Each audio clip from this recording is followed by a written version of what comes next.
I tried one Odyssey. Huh. Yeah. I was trying to.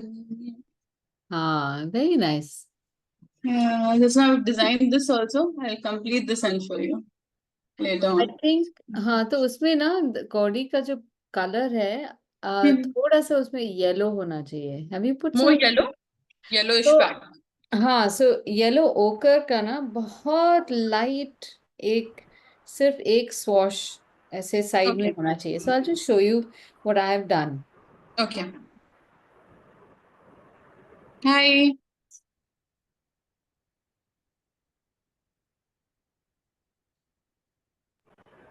Hello, hello. Hi.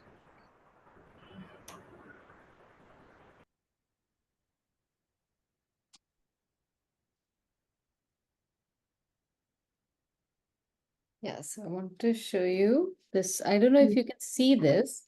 Yeah. बहुत हल्का सा yellow Okay. Okay. जो मैंने बहुत ज्यादा ग्रे कर दिया है, instead of that gray, I should have done a yellow thing. Yeah.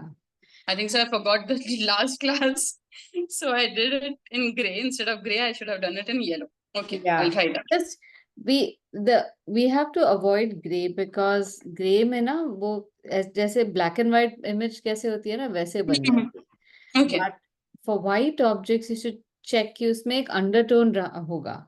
You Okay. sometimes have a bluish undertone. Sometimes you have a creamish undertone. Like things like cordy or like shells. Or even when we are illustrating milk, for example, उसमें थोड़ा सा हल्का सा warm white color होता है. So you should just give a little bit of a tinge. If we give it gray, जैसे हमारे दिमाग में होता है कि it's looking grayish.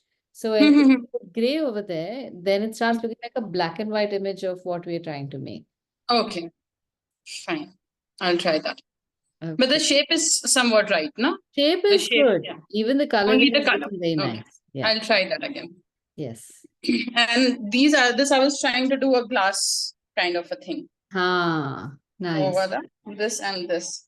Yeah. Yeah. Can I just either hold it up or put a picture of it because I Okay. just want to see. Yes. Yeah. Very nice. Very nice. Okay. Yeah. So we had to do more embroidery, is it? Or that was just the one that we were going to do? Well, I'd 1 minute. Had I shared more embroideries or had I just given this one thing? You gave us the photos of the Africa one, Africa prints. Yeah. But I think so. We that time we said we'll have one more class of this. But just now you sent another picture of Cordy, so we can combine the Cordy one and the embroidery in the next class, even if that's okay. Yeah, so I remember Shelley saying that she wanted to try more gaudy designs. So we could do this in the next class, and today we could do the African print. African prints. Yeah. So when wrapping the material around an object, like for example, like a curtain or whatever. So how does one judge what is, like how is it going to look? Because you don't have a real, like you're not draping it on a real thing. It's an imaginary thing. So how do we judge what will show where, or how will the shape change based on the fold or whatever? Say in the checks or even in the, I mean in anything for that matter, any fabric. Yeah. Let me just see that. So in the checks, we've already done that, I think. We didn't do it. Yeah, but yeah, you shared and I think I think one. Did we? we did we did the mug. We did this mug. Yeah. So this is very similar to how it's going to look, whatever else we do. Just give me a second. Okay.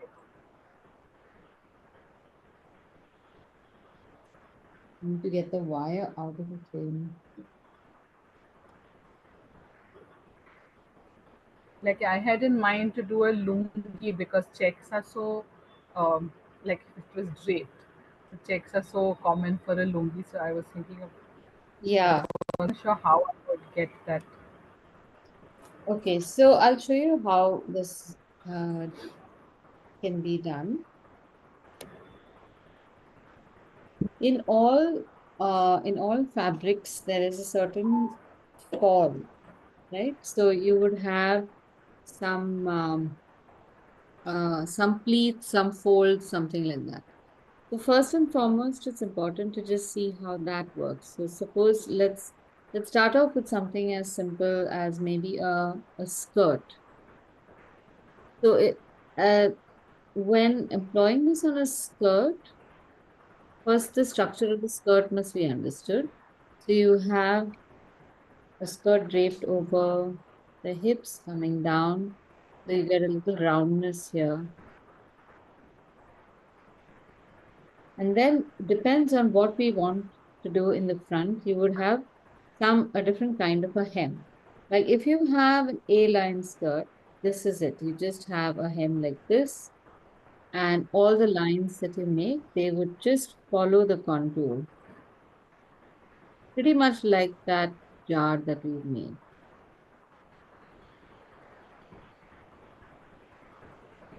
And checks will fill up. Now, imagine this is like a grid. And if we were to now convert this into skirt which has more pleats or folds. So if it is going to have more fabric to it, first and foremost, the amount of fall will be wider. And then you would typically, school uniforms have had this. The pleats will fall along this line, but in a different form. So you would have a central pleat usually, which falls like this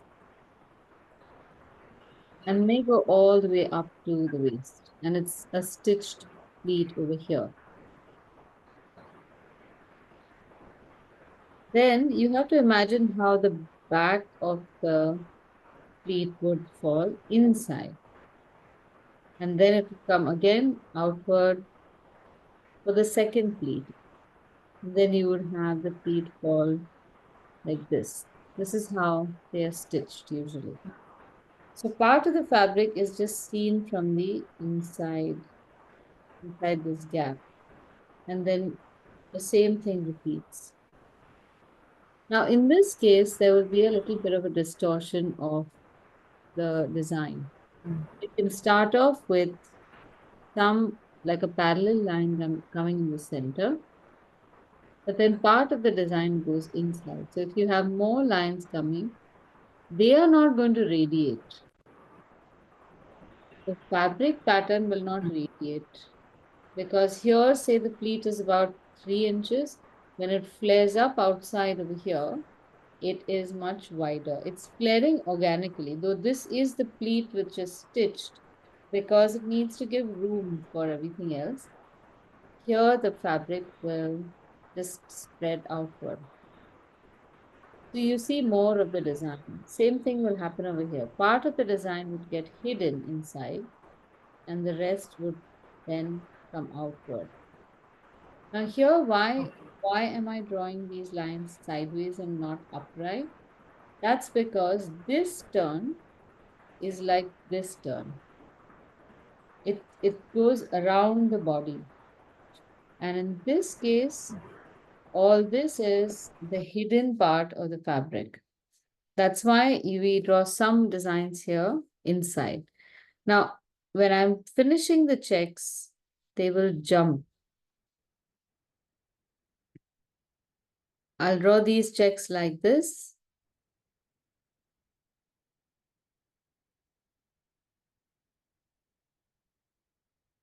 And the same line on the inside will jump a little bit. And that will make the illusion complete that this is a pleated skirt.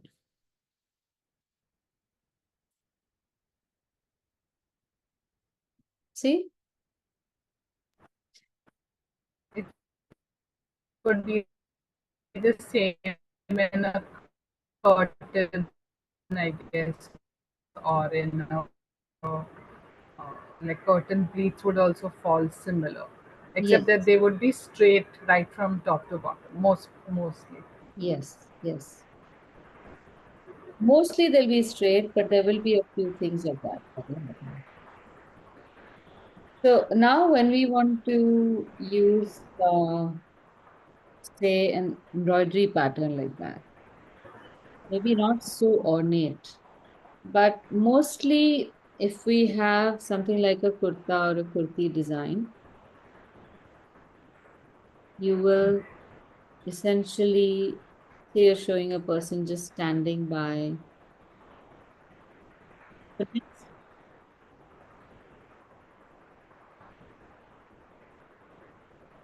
This is the person just standing. This is not a fashion figure.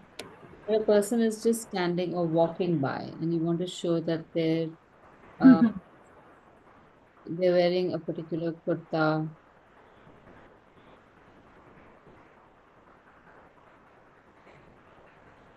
So in this case, we can it actually just it has a very simple uh, like a gentle curve or something that you can show.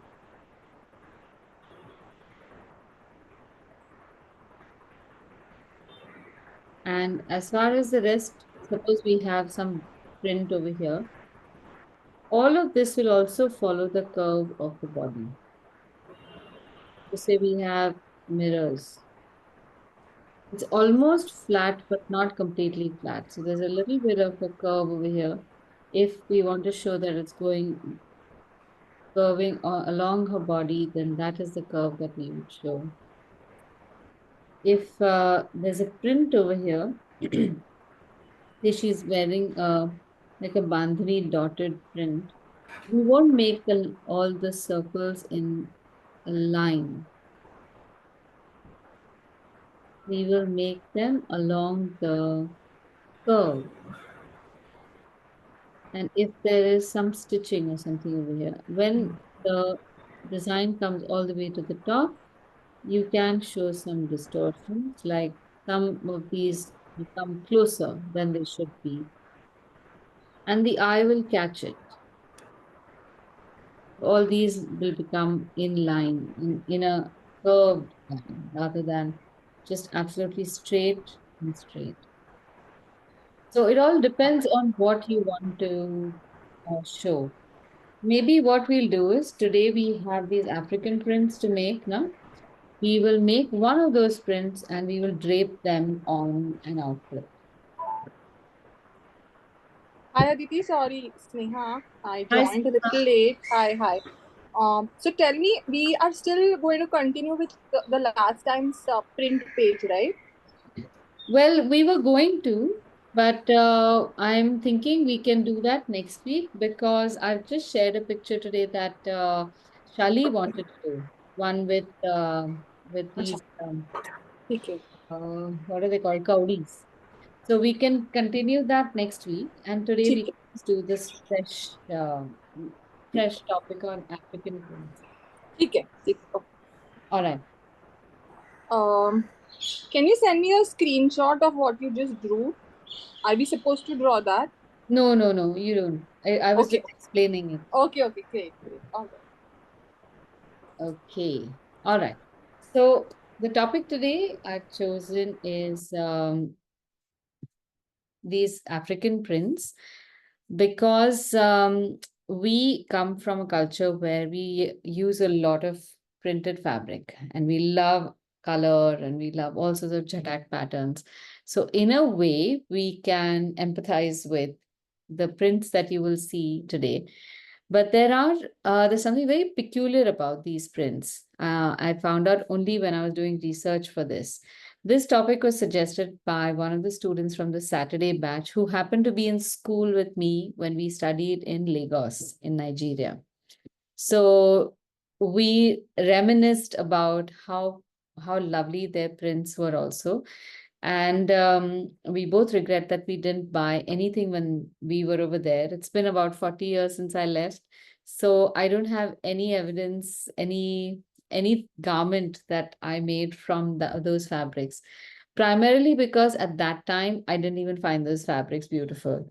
I always liked subtler colors, fewer patterns, fewer prints, textures, but theirs were very, very too much. So, but the more I researched, I realized that there is a certain uniqueness about prints from Africa. So there is we have done in the last year one print from Africa called Bogolan Fini, which is the textile from Mali. So Mali is a landlocked state right above Nigeria, Ghana. And that when we were doing that, I was exposed to the idea that the prints that are made on fabric can be more than just decorations. So the same thing goes also for these. It's a similar culture that I think goes across the entire region. The African prints that you see today all have some kind of meaning. They all either represent, it's like a visual representation of a proverb. And I kept racking my brain, is there anything that we have which is similar? We have so many prints of peacocks and birds and flowers, but somehow I don't think we relate those prints to morals or something you would like to teach children, or just with the print, you are able to communicate something to somebody. So in this case, not so much the colors, but the patterns that they had chosen have some sort of meaning, and that brings us some cultural reference also. Let me share the images and then I'll speak to you about these.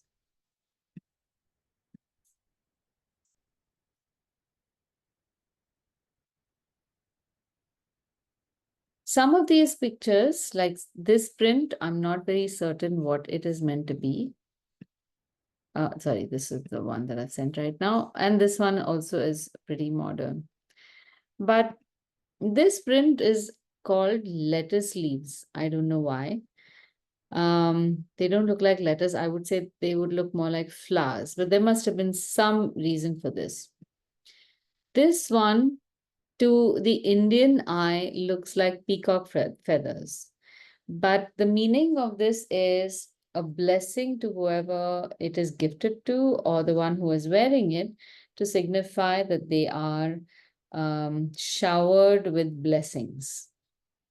So these are supposed to be showers of blessings.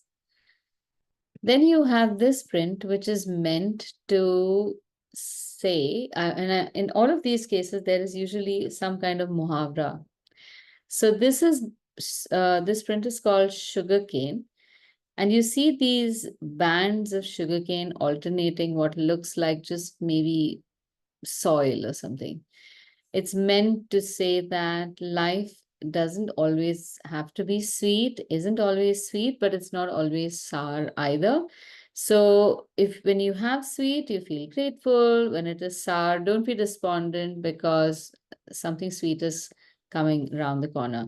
So this is just a visual representation of something that is spoken to in probably teaching children or giving somebody dhiraj.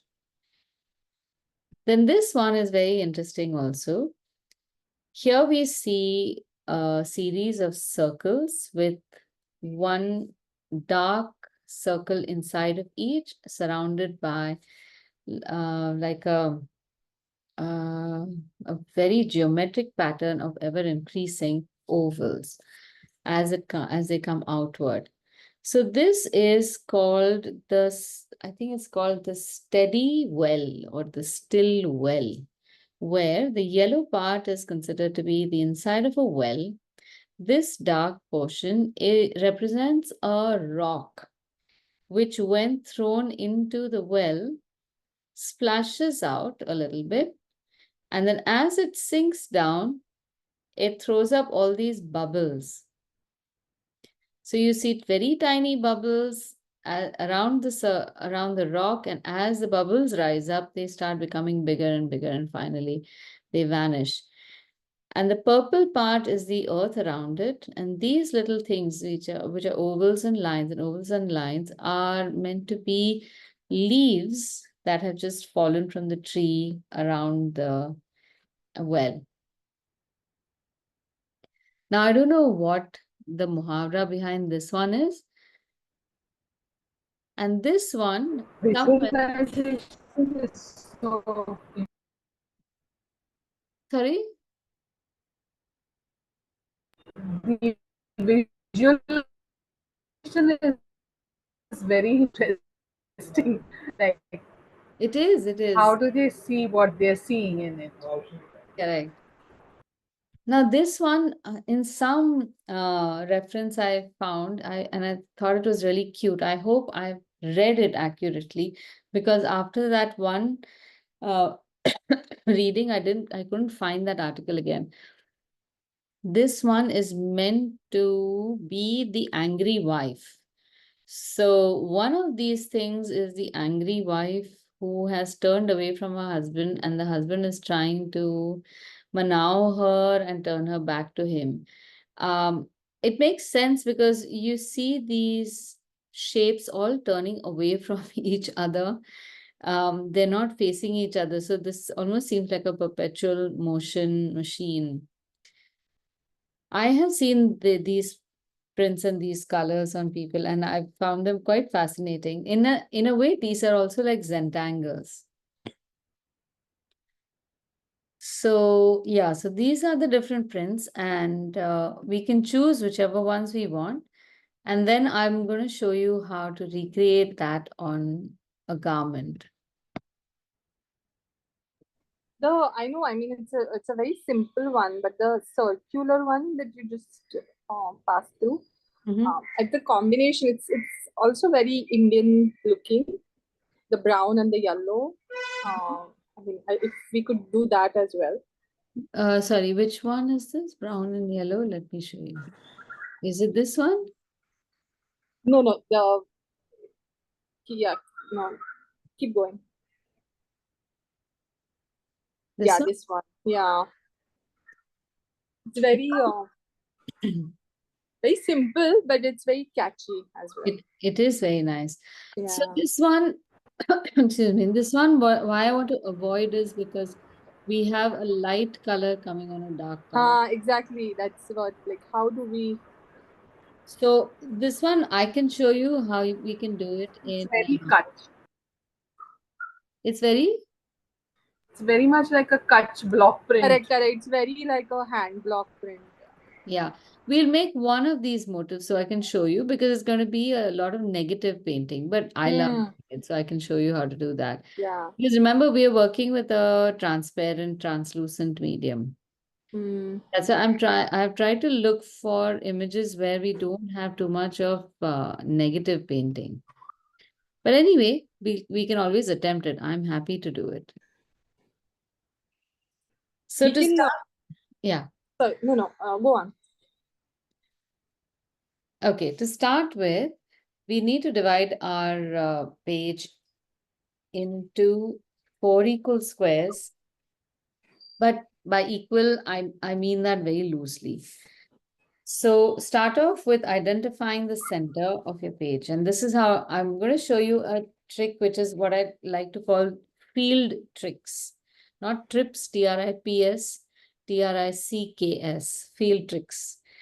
So this is when you are on the field and you have just a pencil and paper, and you have to rely on your wits to figure out spaces and sizes, proportions, without carrying a T-square and a scale and an eraser and all sorts of stuff. So use your hands and use the pencil and use your eye and fingers to do this measurement. You can do a lot without having to rely on a scale. If we use a scale, we will get accurate lines, but we will not learn how to draw lines more accurately by hand, and also measuring distances by eye. That skill is very important when we have to do faces, when we have to figure out proportions of people against a landscape, or we want to figure out proportions of doors and windows against a building. There we can't hold a scale and measure everything. So we have to develop the eye's ability to tell difference between smaller distances, bigger distances, and so on. So to start with, this is my A4 page. I'm going to keep my fingers on the sides.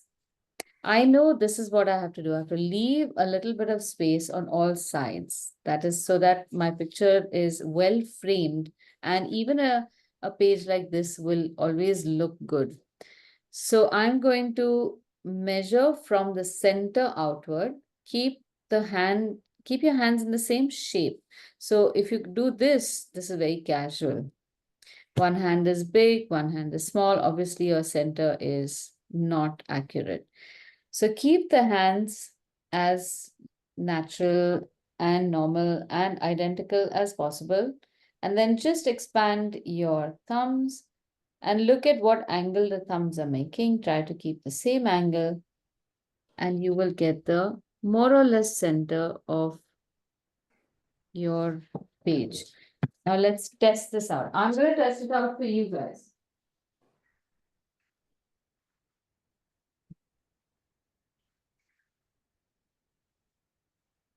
So this is 101 centimeters. So I'm 4 mm off.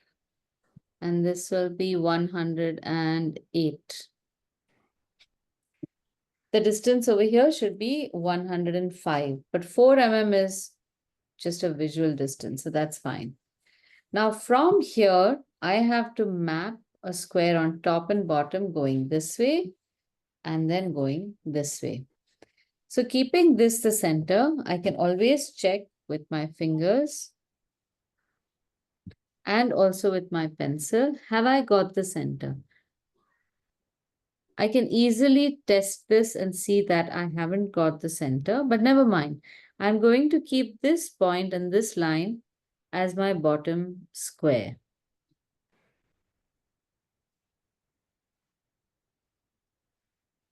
Now, whenever you're drawing a horizontal line, hold the book in such a way that you are looking at it on the perpendicular angle, not at a very slanted angle, because you might make a mistake. Hold it up, hold your pencil vertical, and then draw that horizontal line. When you're drawing the vertical line, hold the pencil horizontal and draw a line below. It's very possible that the first lines you have drawn may have overshot, they may be too short or too long. So use multiple lines to draw the correct line. Resist the temptation of erasing the line. If you feel that your line has gone crooked, don't erase it first. Use that crooked line as a reference to draw a correct straight line. After you have drawn the straighter line, then you can go ahead and erase the line that you're unhappy with. Then use your pencil again to measure that you have the right size. We are more or less looking at a square, but we are not dependent on it. And draw your first square. As you can see, I have drawn multiple lines also. But I'm going to keep those lines. I'm not going to erase them. Once the one square is done, this could have been the square on top also, bottom also, doesn't matter. But now I'm going to draw 3 other squares on these sides. I have to maintain the distance between the squares rather than the dimensions of the square. Again, use the pencil.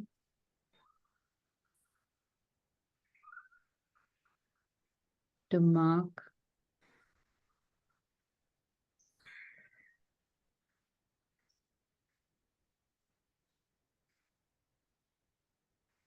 Yeah, just a little more. And again, hold your book upright or take your head right on top to see this part. If your lines are wobbly, that's okay. If your lines are too wobbly, then check how you are placing your hand. If you don't have enough support underneath your hand, then there might be a wobble. And you can put something like over here. If I'm drawing this line and my hand is on the edge of my book, then obviously it's going to wobble a little bit. So in that case, I can increase the height of my table artificially, keep my hand on something that's slightly taller so that when I draw this line, my hand doesn't suddenly bump. I can do the same thing over here in case my line is coming a little beyond.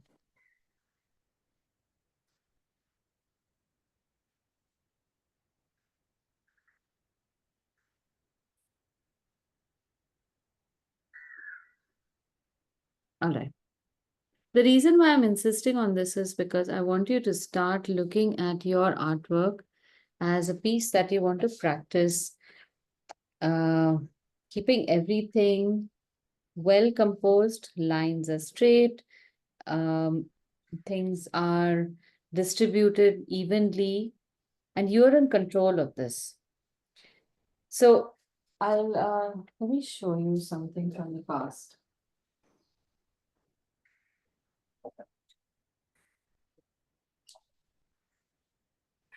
So here are some pictures of mine from 2016. And every time when somebody has seen this journal or any of the journals, they look at it and say, oh, this looks printed.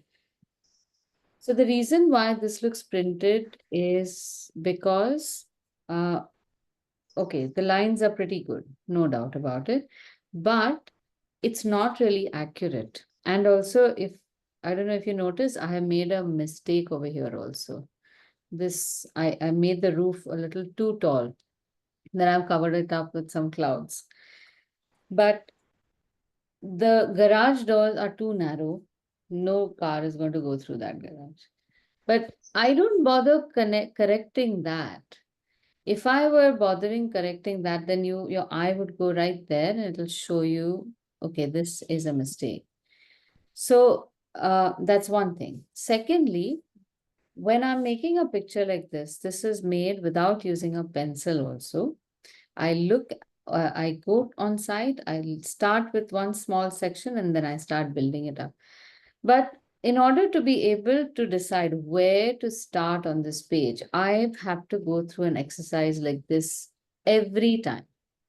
Because you know the impact of each line that you make on the overall composition.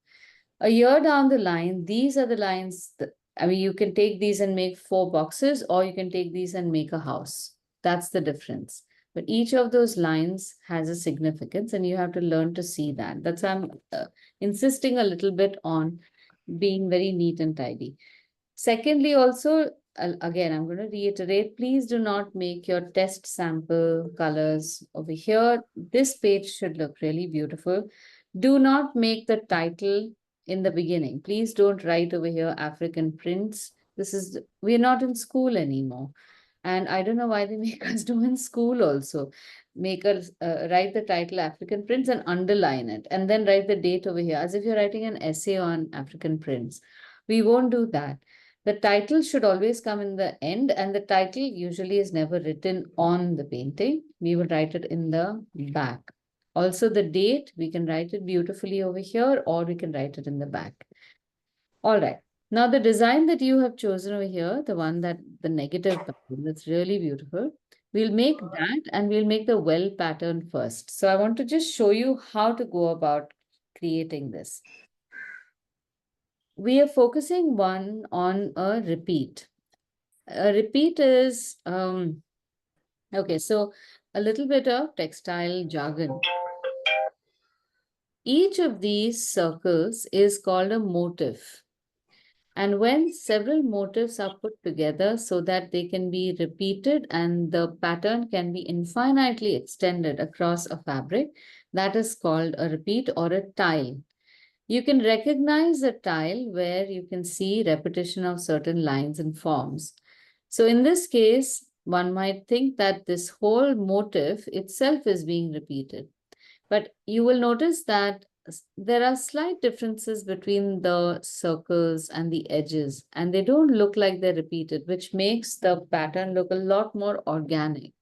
But if you just expand your vision a little bit, you'll notice that this circle and this circle are identical. This circle and this circle are not. So there is still some other kind of tile pattern that they have figured out where we won't be able to see that repetition very easily. So that was about tiles. We are going to just copy one motif because trying to make this whole thing is going to take us till October. So we will just do this one motif. And as you can see, the shapes are very organic. We are not looking at very pristine shapes at all. So how are we going to go about making these shapes? We look at first the 3 concentric-ish circles, and then from there we start making these elongated teardrop shapes. We have very limited space in our book, so we are not going to be able to make so many, but we still need to distribute them evenly. So I'm going to show you how to create that distribution and make the pattern look nice. So first, let's start off with just making 3 circles. We can start from the inside to outside or outside to inside, but always remember, first visualize and then illustrate. If you immediately start drawing, you might be regretting it later on. Now, if we want to make the details in the circle, the tiniest circle cannot be less than about an inch, which means that we might have to sacrifice the outermost oval. So let's see. Let's try 2 options.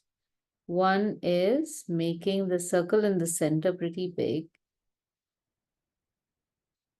so that we can make all those elongated teardrop shapes visible. Then about the same diameter outward, we can make the second circle.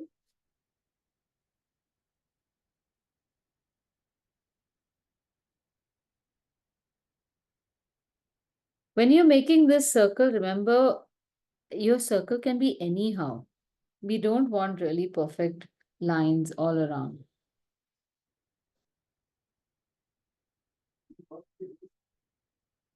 And then the last circle, we might just be able to fit into the corners. So it's going to be extending a little bit outside.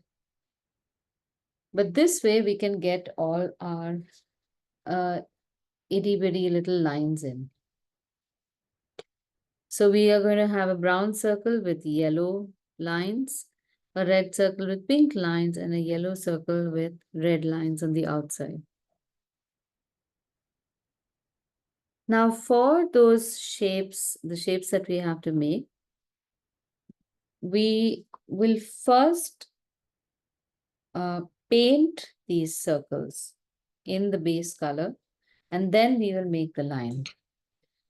The reason for that is when you make pencil marks and then you paint over it, the paint will seal pencil marks. So you won't be able to make any changes. And at this stage, if we start making those lines, I can pretty much guarantee that you will make 2 of those teardrop shapes, and then you'll say, "Nahi, arey, that's not good. Now I'll make another one." No, then I'll erase. So I want to avoid that because that is going to ruin the surface of the paper. So these lines I will just erase and make them very light. And we are going to paint the base color in the color of the teardrop shapes we see. So here we are going to paint yellow. Here we are going to paint a peach color, which would be a mix of scarlet and crimson. And here again, we are going to make yellow because the overprint is an orange color. So it does not have to be the orange that we paint.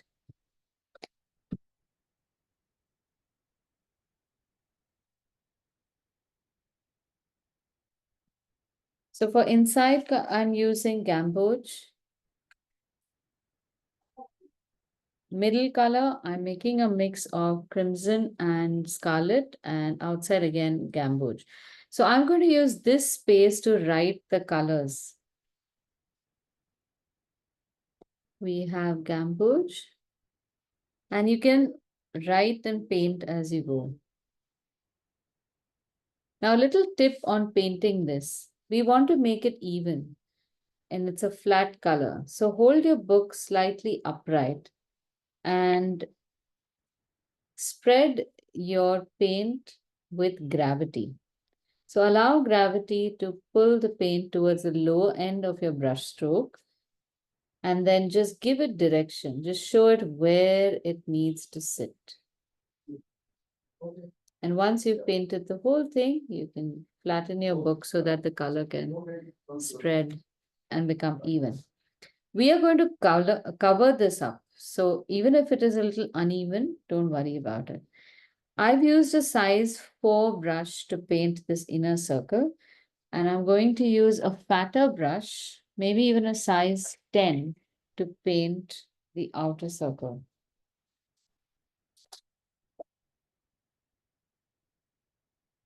The color is going to be the same though.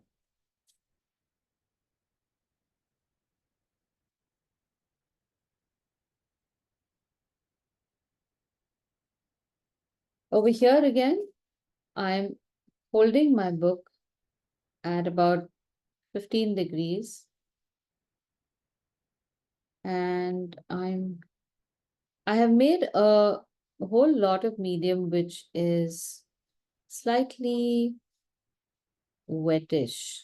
It's not, there is enough water for it to flow even in my palette. So I'll check if it is flowing in the palette. And the process is simple. You take a little color from the cake, roll it with water in the palette, and then use that color. Resist the temptation of picking color directly from the cake for just this part, because we need it to be very smooth and flowing. So it has to have adequate water and it should be very loosey-goosey.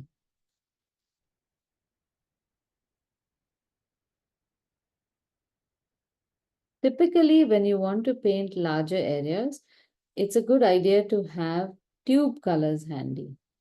So instead of digging into the palette and trying to eke out that little bit of color and then making a puddle of that, it's a very unelegant way of going about things. But this is also very unusual. We don't usually paint large swaths of color, so it's manageable.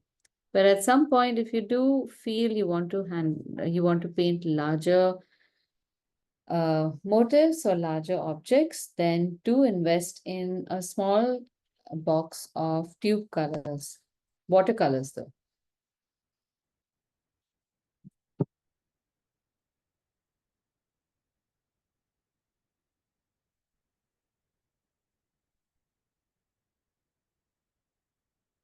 Now, once you're done with this, let me know, because we will move on to the next pattern, because we need this to dry. This is my strategy of patience. When someone says, oh, you have so much patience, you do such detailed art and all, I would say I have perseverance, but maybe I'll disagree. I don't think I have as much patience.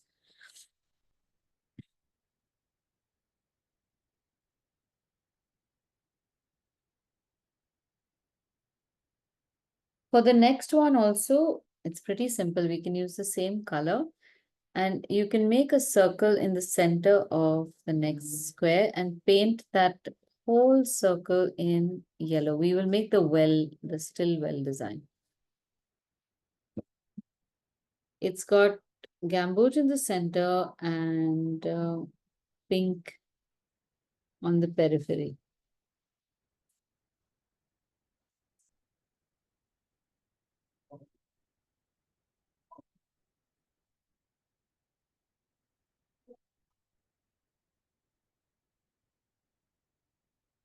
So when you're making lines and you're making these shapes or your basic drawing, when drawing, your hand can be very loose and you can make multiple lines to create the shapes that you want. After that, remember that you should be able to see those lines from a distance of just about 10 or 15 centimeters. So drawing dark lines serves no purpose. You can erase the lines. That way your pictures look much, much cleaner. And once you've painted over there, those lines are become real in color. You don't have to see them in pencil also. Mostly.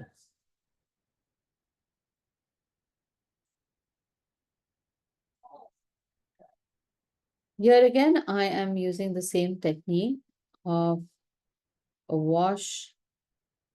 So I load the brush. A few tips for good washes: load the brush before it becomes completely dry. Make a straight line and don't go back into the area that you have colored before. If there is a patch that you feel has been left blank, think before you go in, do you really need to cover that patch? There is a second layer of color that's going to come and cover it up, so you don't need it most of the time. Now, in this case, you'll notice the top of my circle is much lighter than the bottom. But if I start to paint over there, I will start making a very patchy design because much of the color over there has started drying up. And another thing to remember is also all watercolor dries up and becomes much lighter. So if you want a brighter shade, you can go over it a second time round after the first layer has dried.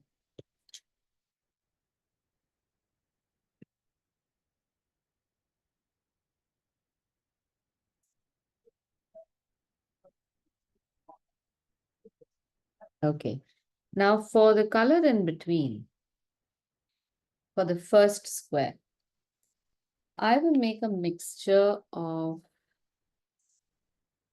crimson and scarlet. Now here's a tip for when you are mixing colors together. Avoid going into the center of a puddle to mix colors. Always mix the color along the corner so that your original color also remains intact. If you need to test this shade, like I said, please don't test it at random places on your book. If you can, get a loose sheet of the same paper so that you can test the color over there. I'm testing on another color, another sheet. You can see how white this is compared to the cream. So my outcome is going to be slightly different.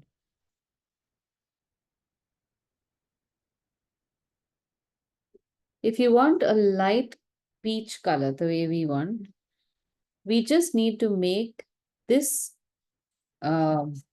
mixture in such a way that there is very less pigment. So that when you apply it, you will see a lighter shade of the two colors. Here also, I will attempt the same. It's a large area, so I'm going to look at it as a wash. And we have to carefully dodge the center. Now, one advantage over here is this is the underlayer. So if you want, you can just totally dodge around the central circle because there is going to be a deeper shade that will come over it, right? And that part we can paint more carefully. If you do go over the central circle, doesn't matter, because there too you will have a much deeper shade of brown that is going to cover up all your goof ups. So this color is going to dry and become a lot lighter, and we will get our light peach shade.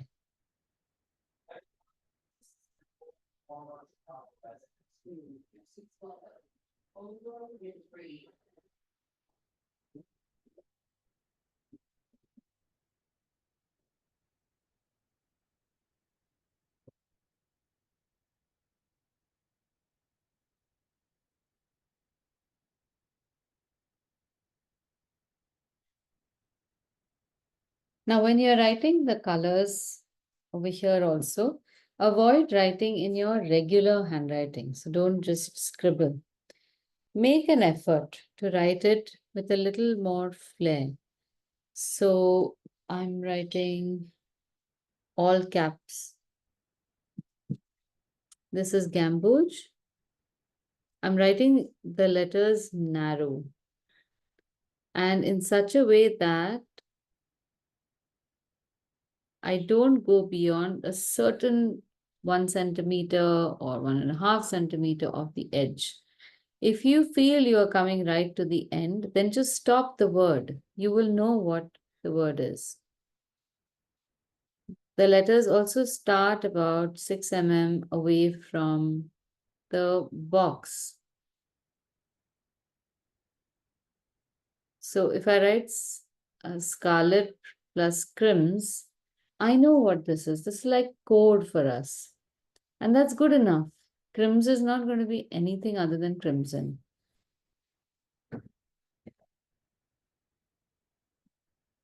So when you write enough words like these, you start becoming good at writing without drawing lines. And a few letters may bump up and down, but overall your eye starts becoming practiced at reading the words, or I guess placing the words in such a way that they look like they're on the same line. For this picture, the outline will be just pure crimson. Now, our crimson and the color on the print are not identical, but this is the closest we can get. On print, or I guess different colored materials will show color differently. Textile print also can be chemicals, textile inks can also be chemicals, so they can have a different kind of vibrance.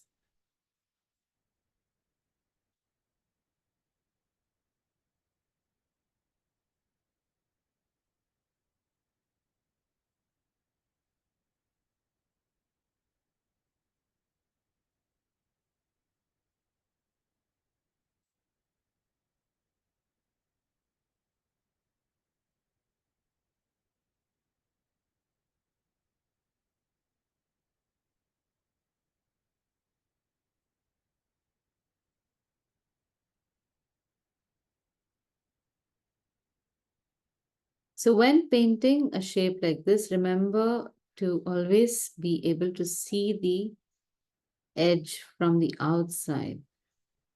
You should be able to, like in the case of the circle, never paint over the outside edge. Always turn your book and see the edge from the inside. You know what I mean?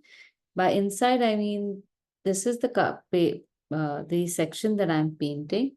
So my brush is inside that section and it is able to see the edge of that section from the inside.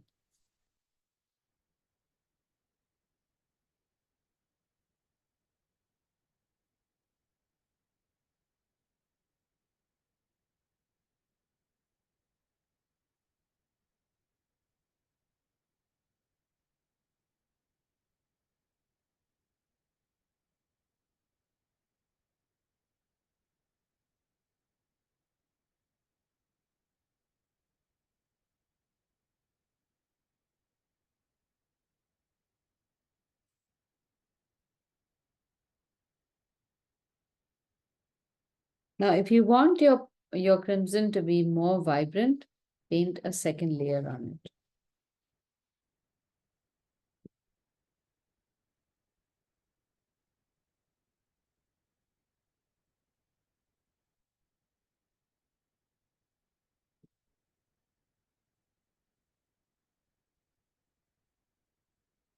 All right, now at this stage, I want to show you how to draw a figure with maybe like a cape-like top, which will have a few folds at the bottom and also sleeves, which will be almost like a cape.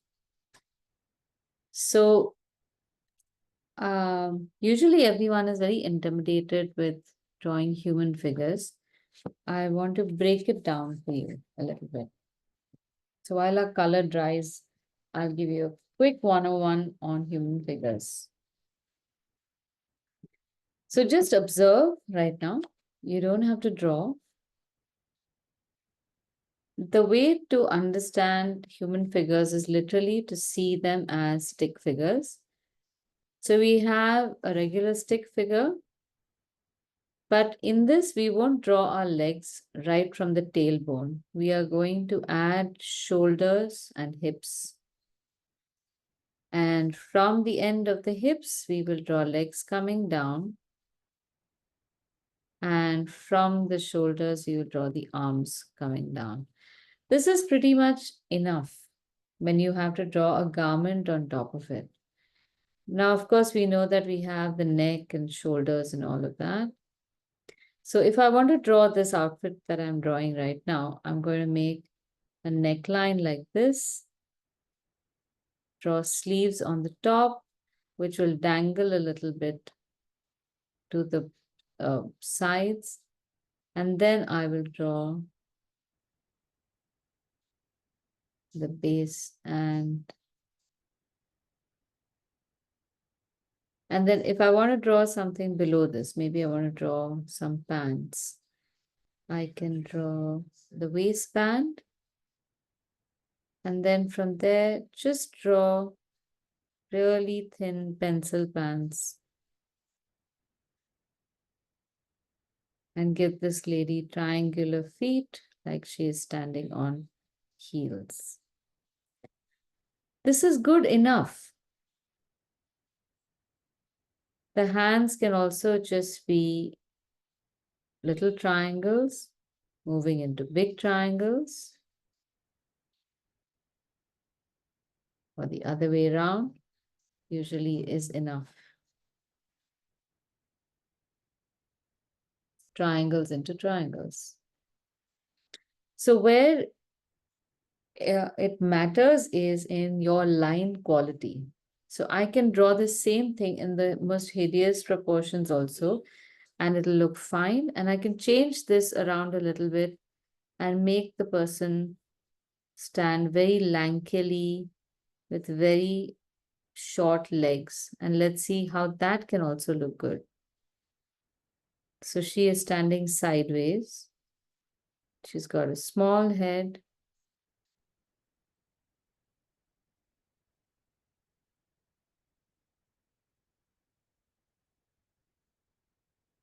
This is a poncho kind of outfit.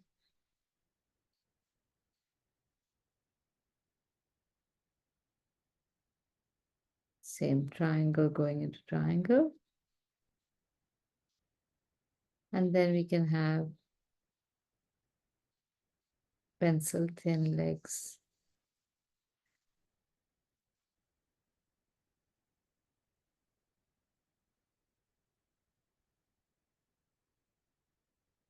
It still doesn't look bad. But a lot of times we tend to judge and say, oh, my head is too small, this is too big. It's okay, this is fine. So for the, in order to practice this print, we'll just draw the top part. Let's not even bother with the pattern, the pants. And draw it like this. Draw a big wide neckline like this with tiny shoulders outward. Now visualize that the shoulders will come down like this. This is our armhole, just a little bit. And from here, draw a line that's like a gentle compound curve. A compound curve is a line that turns one way and then another way. But very gentle. Don't make it like an S shape. That'll make the design something else altogether. Now from the center, we can start. Imagine this is the edge, but we want to draw a little bit of a fold. So draw the center and just dip in and turn the line outward around it as it goes up. So you get that sense of a fold. Now this will show you how the fabric is moving across the body.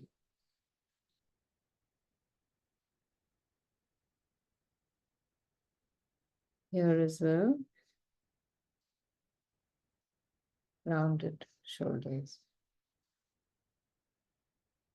Now, when we have to plot the design on top of this, let's say we want to make this circular design or even this one. In this, it almost, actually this, when you look at it from far away, it looks like pineapple slices.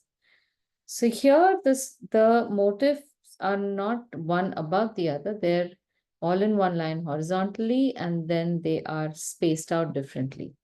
So let's start from the center. Let's make these pineapple slices along the border and try to maintain the size. Here there's a tiny fold, which means that anything that is next to it will come just a little above.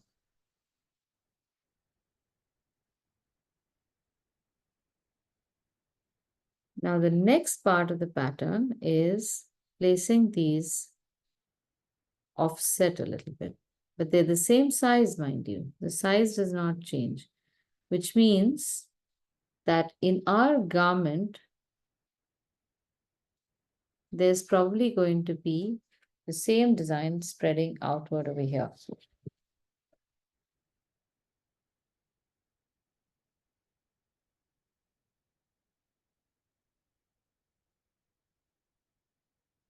So you have to maintain the size and the distance of the circles.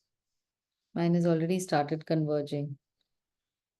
And I think the reason is because there will have to be some kind of construction darts over here. Otherwise, how is it going to flow inward?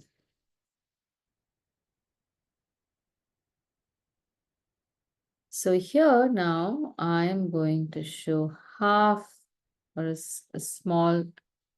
I'm making it very technical unnecessarily, because I studied it and then I taught it. So if I want to show it accurately, I'll show just a slight pinch in the circle so that it looks like there is a dart over here and here.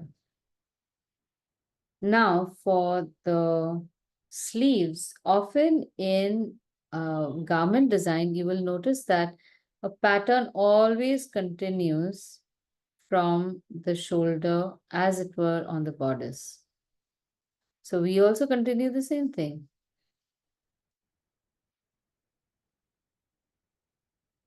But it will look different. It has to look different. It can't be the same pattern continuing. Like over here, I have a little half circle, but this is the full circle of the pattern. Now, once this is painted, drawn, you paint it exactly like you paint this, minus all those tiny, tiny, tiny, tiny details.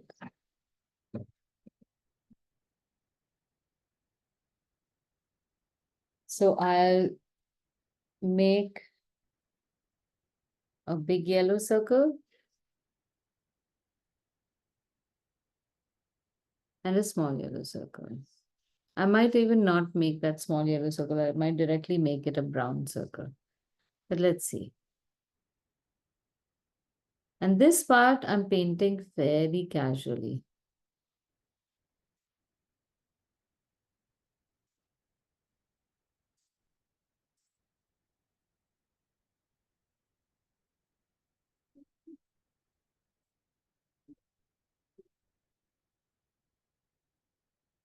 In when we are showing the design on a person, or when the design itself is in, say, at a distance, we don't really see all the details. Say if you're standing on a street, and across the street you see somebody who's wearing this pattern, you will not be able to see those tiny details. But only when you come closer, you'll say, oh, this is such a lovely print, and then you'll notice it. So there are a lot of elements that go into a print that are not even seen by the eye, but they somehow make the print work. Then the other thing is, what we see in a painting versus what we see in real life are always different things. In real life, we perceive more than we see. That's the reason why if people are asked about certain details or things that have been in their house forever, they would probably not know. Like, do you know the color of the tiles in your bathroom, for example? You probably go every day, and unless you have chosen those tiles, or like their expensive Italian marble that you had to pay an arm and a leg for, you will definitely remember that part. But you may not remember whether it is green or bluish green. So that if I were to say, okay, why don't you go and buy a shower curtain for the bathroom? You go to the shop and you say, oh, wait a minute, is it green, or is it like a light green or a dark green? Because you know it's somewhere there, but if you have to match it accurately, we fail tremendously. Okay, now while our blouse is drying, tell me if I'm moving too fast, especially Sneha, because these other two ladies are now used to my speed. They don't tell me anything. They will. I'm okay. Okay, they will suffer in silence, and they'll just keep doing it. No, I'm okay. Okay, good. All right. Now, the next color over here should be the red or the orange color, so that we can make um, the outline. So I'll tell you how this negative painting works now. We have to now mark those comma-like shapes or the teardrop shapes and paint around them so that they are more visible. So what do we do? Mark those shapes on the opposite ends first, and keep them leaning in the same direction. So every time you make the shape, see what side it's leaning. They all should be leaning towards their right. And then you can, so I've made the teardrop shape on 4 sides, top, bottom, left, right. Now I'm making the teardrop shape in between those. And then I'll make 2 or 3 in between those. And this part I would have also done very, very regulated. So I would have probably put 1 first and then 2 on either side. But then the charm of that shape being so just like a swish would go, because then it will look very regimented. It's like planned spontaneity. It doesn't work.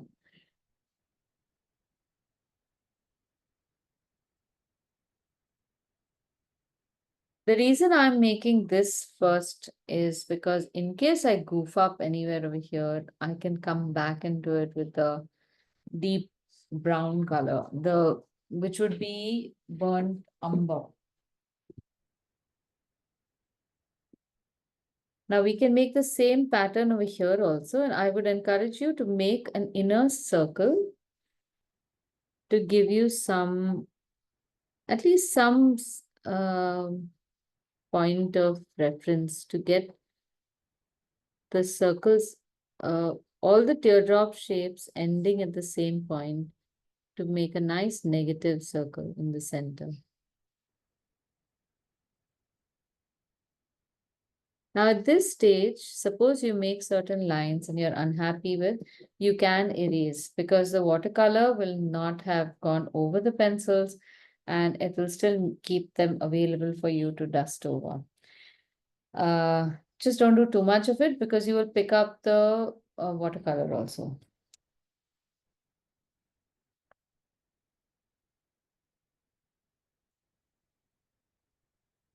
Now we'll make the same color again, the same shade that we had here. This time it will be a lot more concentrated. And I'm using more scarlet than crimson.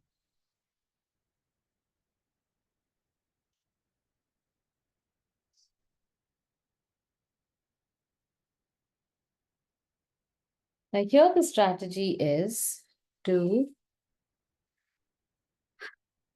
just outline. This is the tedious task. Huh? I would have, the easy way to do is just change the colors. But I want you to do this exercise also. Just go around a few. And as you're going around them, keep coloring them. Color the space in between. So you don't have to come back and do it.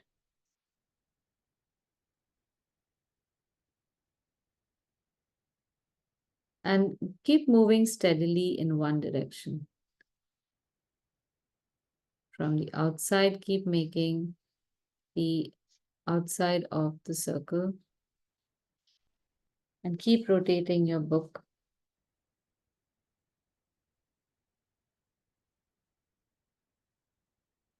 In the painting, if you make some extra teardrop shapes or you paint over in the wrong place or whatever, we can always erase those lines that are now redundant. So for a design like this, if you're comfortable, you don't even have to make those pencil lines. You can just paint directly.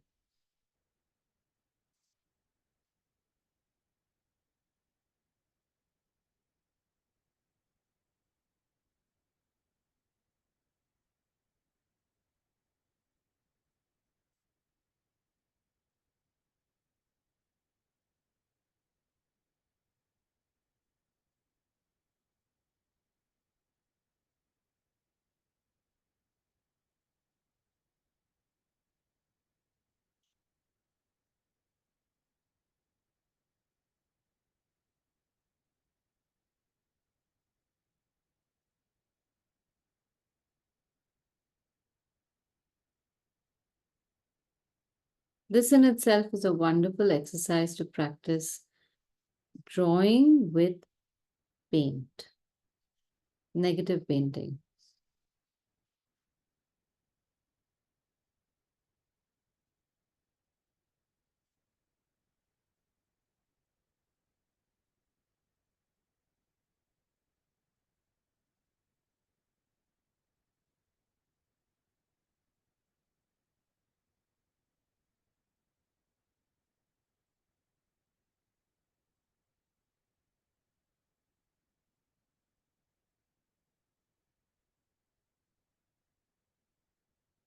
So these, I don't know about this print. There are some prints, of course, in that whole African print repertoire, which are modern designs and have no meanings. I'm going to share a video of the one that I saw when I was researching this about the various prints. And I have recently just found a designer who works in Kano, which is in the north of Nigeria. And hopefully I can have a word with her over the weekend and maybe she'll let me know about something more about these prints. So the idea behind these prints, like in that Bogolan Fini that we did, is it tells you the status of a person even before they open their mouth. So, you know, I suppose you know how to behave around them then.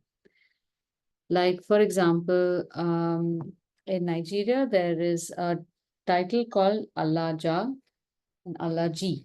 So, Alaji is the man and Alaja is for the woman, reserved for people who have made a successful trip to Hajj. And they are given a completely different respect in the community. There are lots of them, a lot of people have gone, but still, it doesn't take away the fact that that is given a certain prestige. So when imagine if there is a garment that can be worn, which can maybe flash your PhD. Wouldn't you like it? Like just walk into a room and they said, oh my God, she is a PhD in botany or something like that. So that people can respect you. You shouldn't have to wear a tag.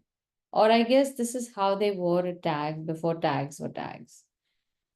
And you could just parade around town your PhD in botany, like your certification for life. And then people will say, oh my God, I envy that person so much. Okay, now I'm going to use the same color for the inner circle in our garment.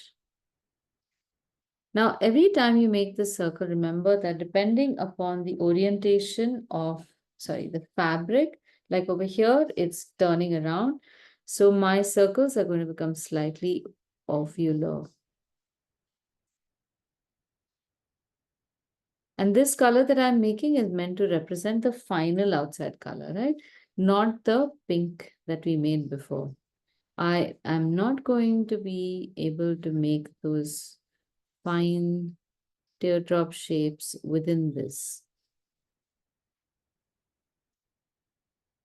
So as you can see, the making of that yellow circle in the center was pretty much useless because we are going to have to cover it up with the burnt umber.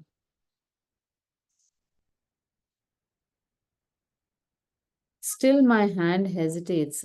Technically, I can cover that whole circle up, but still my hand hesitates from painting because I'll keep thinking, what if I can make a little bit of a semblance of those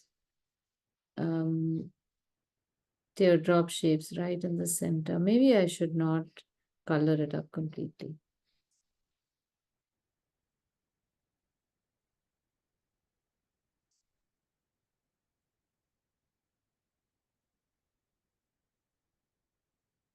So depending upon the fall and the dimension, your circle will change. If it is in the center, a circle will look more circular. If it is along the sides, it will look a little more oval.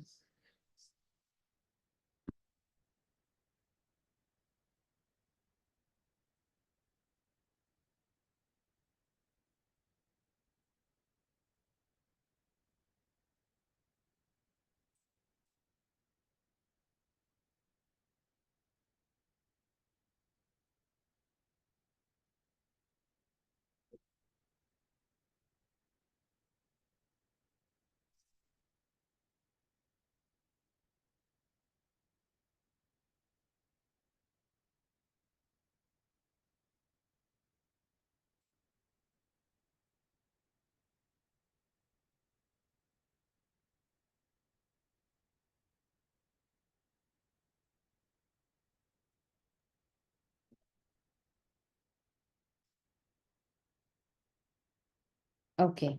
Now, before we end, we have another 10 minutes or so. I just want to show you how to structure the well. I think these you will be able to make, right? It's the same process. Okay, one thing. When we come to the outside circle, now that I've compressed it for you, I've increased a little level of difficulty. Start making the teardrop design from the side where you can see a little more of the end of the circle. So you know how big these lines go, how far they go. And then you have to just imagine them going outward from the same distance away from this circle. So it doesn't matter where the outside circle ends. They all start right from there. And the direction is also governed by the direction that you see inside. So you should be able to make this accurately.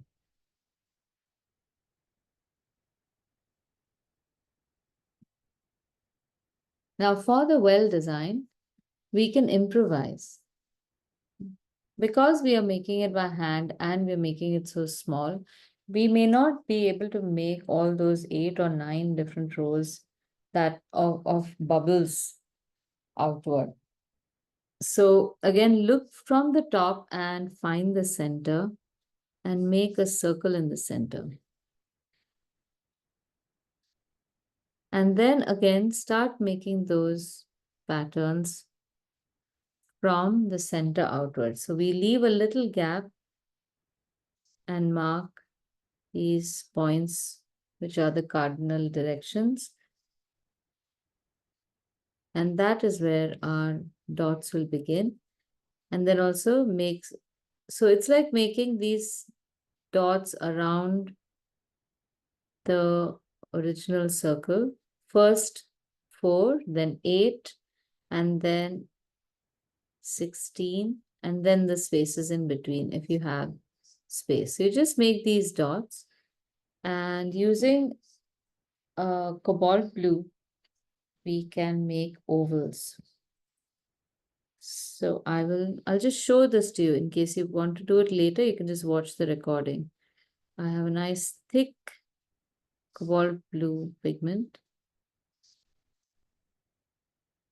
I need it to be thick enough so that it does not change color from blue to green when it comes over this patch. It will, of course, change the shade just a tad, but it does not have to become fully green.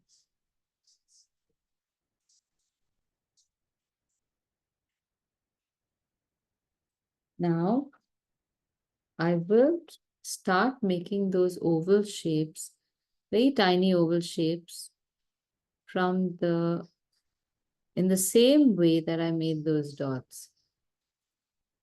Because making dots, which are very tiny, can be very different from making oval shapes, which are slightly more filled up. So I'll distribute them evenly, exactly like I had started off making those dots. And at this stage now, I can decide whether I want to divide this in half and then half, or I can just make 2, because making these 2 is still nicer. I get enough room than making 4. But if I can maintain the distance, I could also make, I could make extras. So the trick is to just be able to see that you can make these ovals at the same distance apart. Now I've done these kinds of exercises several times before. So I'm being very brave and deciding on the fly whether I want 2 or 3 or whatever. But if you feel more comfortable using a pencil to plot this first, please feel free to do that. Pencil is our friend. Erasers are not our friends. Pencil is our friend.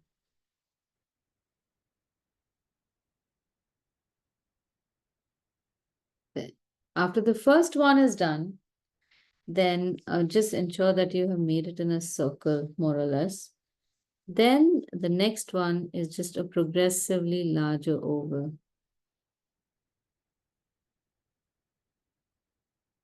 The same distance away, the same height, and you should be able to get that circle. The first circle is okay. The second circle. No. That will be difficult. I know, but just it's like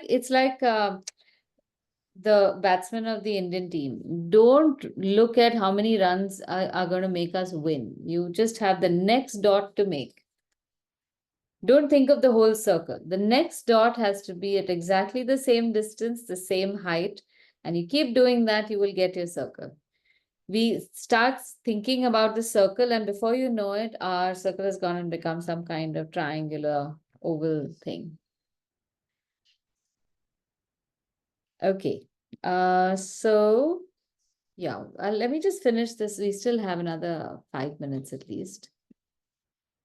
I'll finish this outfit because I want to show you something in that.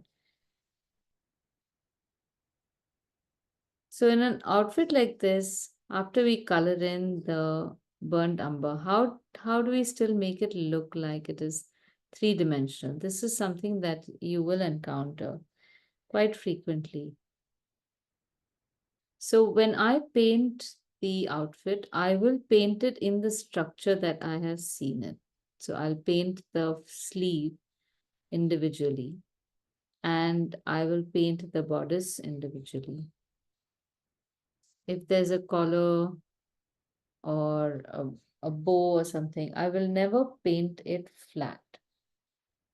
So I won't let my color run from here to here, though it looks like a continuous pattern. And in that, I will inadvertently have created some spots where there will be a darker color, there will be a lighter color, and there will be an edge to the design.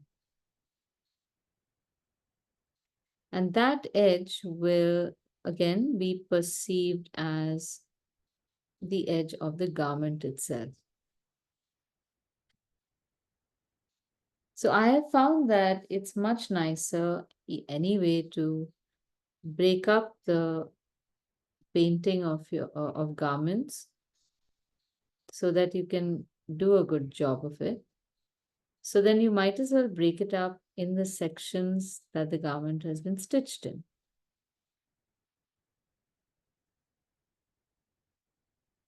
And again, I often just do this. I will make outlines in a few sections, and if the distance spaces between those lines is less, I will paint as I go, instead of spending a lot of time first in making all the outlines and then painting between them.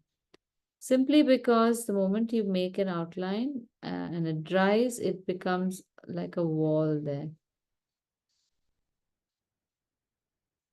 And if it's a tiny enough wall, it's okay. It doesn't make a difference. But sometimes it just makes some things look darker than they should. So just paint as you go.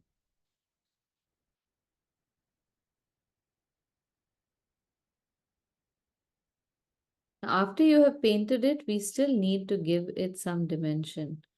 So that's what I wanted to show you.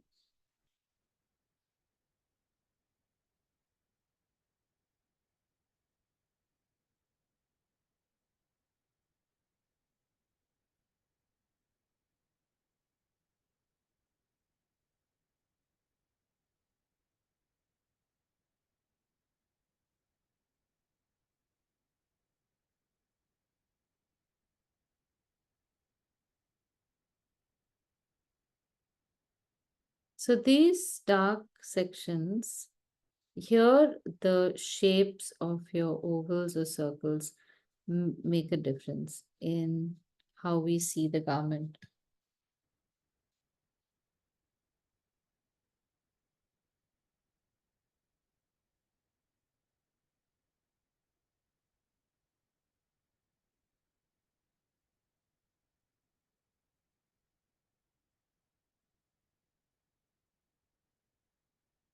And then comes this edge, which is quite vital here.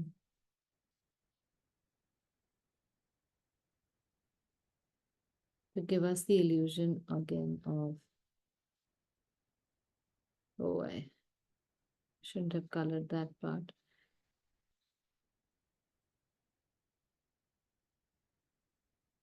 So I've forced an outline on the right over here instead of leaving it yellow like this edge. Oh, it's okay, I think.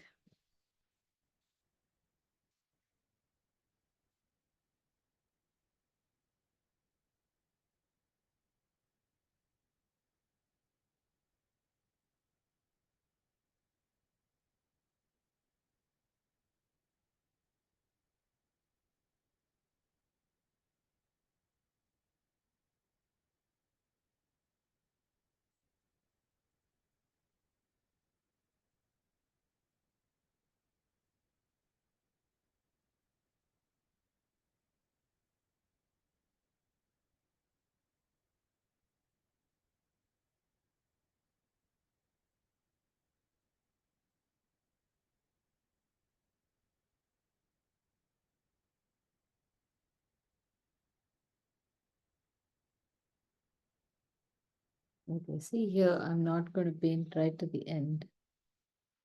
Not on that side. Because I don't want to force a dark outline there.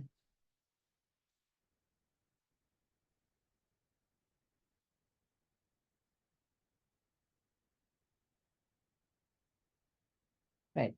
Now, after this is done and it has dried completely, you can give it a certain shadow,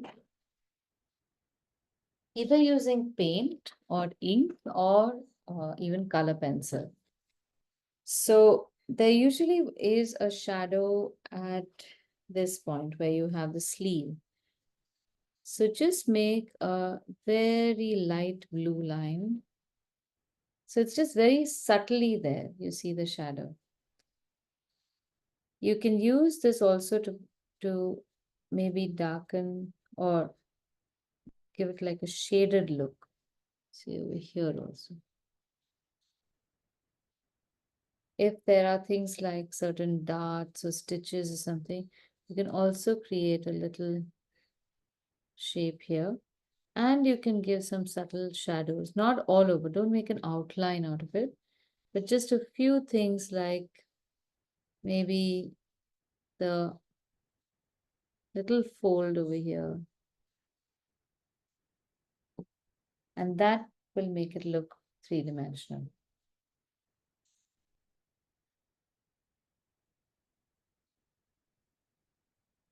All right. So for homework, you can try making the rest of the patterns. But when you're making the patterns, first make them in rough. Don't make them in fair. Like the sugarcane pattern, you might think that the first thing you have to do is make the outline, but it's the inside wave that you need to construct first of the sugarcane. So take your time enjoying these patterns. There is a certain Zentangle-like quality to them also.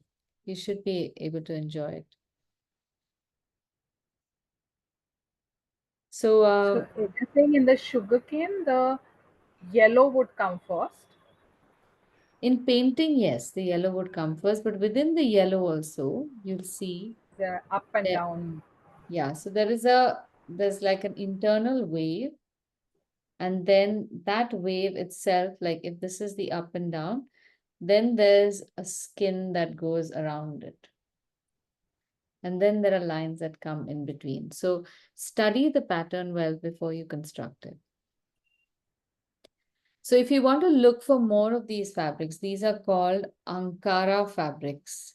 And Ankara is the local name for Accra, which is the capital of Ghana. So look for Ankara fabrics and the meanings behind Ankara fabrics. What else? Yeah, I suppose that's it. And they have very, very unpronounceable names also, these fabrics, but try to pronounce When them. they use them on the head, is this the same cloth they use on the for the head scarves, the wraps that they So use? as I know it, very often the whole outfit is the same, but the scarves are often made in more expensive fabric and can often be in silks. So then then the scarf and the garment may not match. But even the headscarf is a status symbol. So you have so people from the higher classes wear headscarves which are really huge. And then you have, as you come lower and lower, they become smaller and smaller. And then the bottom, it's just cover your head. So now when I speak with this Nigerian designer, I'm going to ask her all these questions. And I don't know, maybe we could probably on a Sunday do a Q&A with her or something. I think it should be fun. So I'll first speak with her and then we'll have a chat. Okay, all right. So next week, Wednesday, everyone, okay with Yeah, Wednesday? Wednesday. Yeah. Oh, okay. Aditi, I Can we do it actually at 6? I mean, is that all an option Sorry? on Wednesday at 6? I need to know from everyone else. I think Sneha 6 has is good for me. requested Yeah. 5:30. yeah, I like 6. 6 is good? Yeah, so we Yeah. can go back to 6. I'll just change that timing on our schedule also. for everyone. Okay. But Aditi, so absolutely, it's you know, what can I say? I'm going to travel to Africa next Wednesday. Oh, wonderful. Where are you So traveling to? I'm going to Mozambique. Mozambique is Is south. It's below. It's south of South Africa. okay.